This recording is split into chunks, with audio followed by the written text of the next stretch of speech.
Was this a franchise that was really necessary?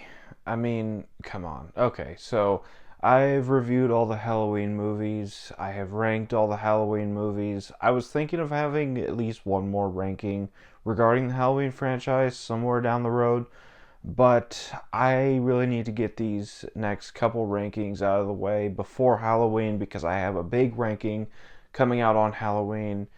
So, today I'm ranking all 9 of the Texas Chainsaw Massacre films from the worst to the best. And like I said, I am not a huge fan of this franchise. I enjoy most of the entries, but I do not think that this needed to be a franchise. I think it should have been left at one movie. But either way, let's go ahead and kick off this list. Starting at last place, number 9.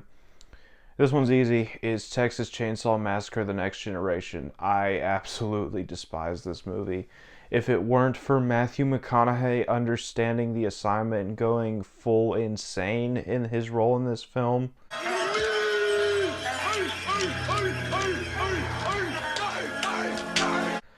I would absolutely despise it. It would be a 0 out of 10. But because McConaughey's in it and he knows what he's doing, it's a 1 out of 10. But that's still not a good movie. It's actually a terrible movie. The use of Leatherface in this movie, making Leatherface a transvestite, what the hell was that? I mean, I know it's hinted at in the original, but they just went full on with that aspect in this movie, and it just did not work. I don't remember a single one of the kills, and this is just a bad movie. Let's just move on. Number 8 is Leatherface, and this is another movie I just really do not like whatsoever. I was actually interested to see this movie back when it was first coming out in 2017, 18, whichever year. I don't remember, but I was interested in it. It looked like an interesting origin story for the character of Leatherface. Then I saw it and I'm like, wow, this is bad. This is really bad. And it you get this whole setup of characters. You're trying to guess who's gonna end up being Leatherface.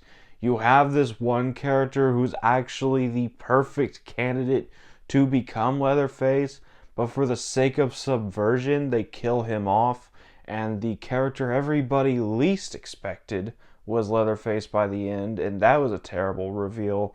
And they go on this whole Devil's Rejects road trip through the entire movie. I love Devil's Rejects, but that did not work in this movie.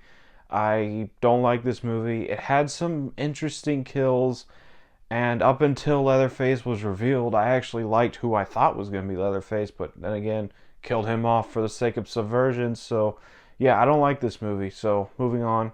Number 7, and I originally liked this movie a lot more than I do now, but that's going to be Leatherface: The Texas Chainsaw Massacre 3.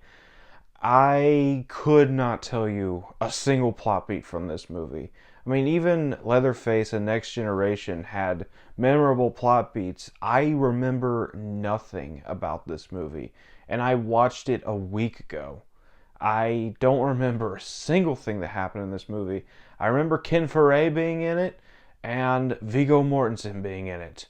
And that was it. I could not tell you the story about this movie. It's absolutely boring, even more so than The Next Generation and Leatherface.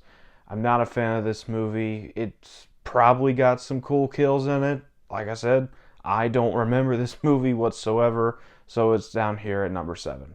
Number 6 is the newest movie to come out, the Texas Chainsaw Massacre 2022 reboot.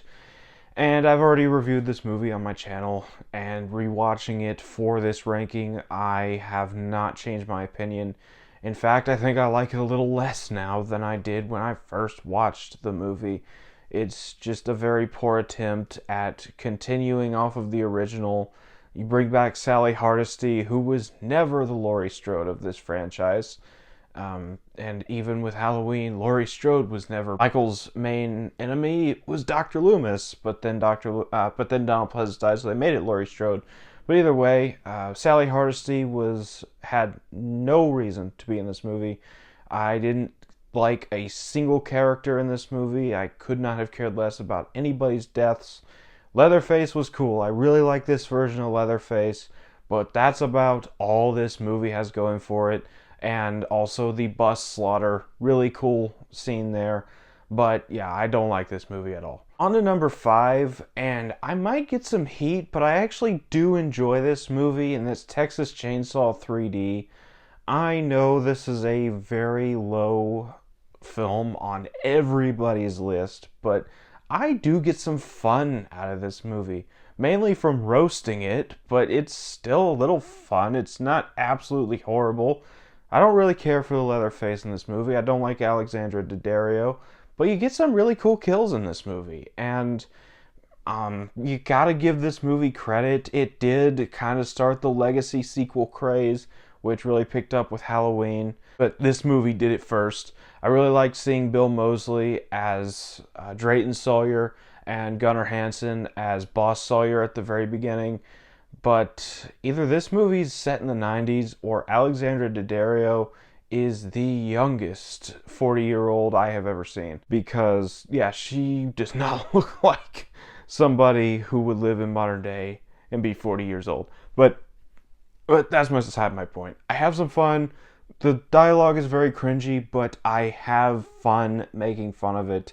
And it's got some pretty cool kills, so it's here at number 5. Number 4, and this is where I start to like these movies, and number 4 is Texas Chainsaw Massacre: The Beginning. I really did enjoy this movie. It's the prequel to the remake, which will be higher up on this list.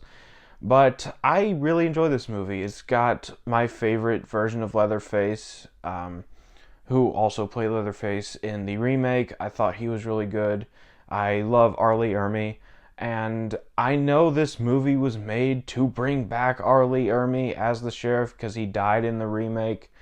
And I really enjoyed having him back in the role. And my main issue with this movie is the fact that it explains way too much. Would you like to see Leatherface be born? You want to know where he was born? You want to know how he was found by the Hewitt family? Do you want to know why the grandfather lost his legs? Do you want to know why the sheriff lost his teeth? You want to know why Leatherface is a chainsaw killer? It explains too much, like I said, but it's got some really cool kills. You actually get to see Leatherface create his first mask, and that's really cool as well. And it's, once again, great to see R. Lee Ermey back as the sheriff in this movie, even though it just explains a little too much. But I still really like this movie, so it's number 4. Number 3, and I originally had this as my second favorite, but I have to go with Texas Chainsaw Massacre Part 2. I really love this movie. This movie really knows what it is. It knows it's not a serious film. It knows it's not supposed to take itself seriously. And I love that about it. Bill Moseley as Chop Top, absolutely terrific. I love this version of Leatherface as well. And these top 3, if you can't tell, I absolutely love these top 3. But this is a really good movie. This is the one sequel I can actually pop in and get a lot of fun with, and not really notice any flaws, because as much as I say this should not have been a franchise, I will take this movie over all the other sequels in this franchise because it's just a lot of fun, especially with Bill Moseley as Chop Top. Great movie, highly recommend it. Runner-up, number 2, is going to be the 2003 remake. Now, this was my favorite of the franchise for a long time, and I still really love it. As you can see, it's at number 2.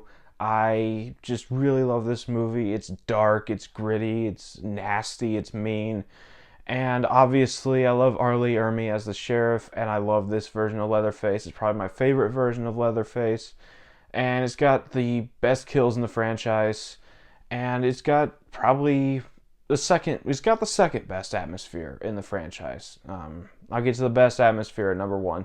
But either way, I really love this movie. It's also started the horror movie remake craze.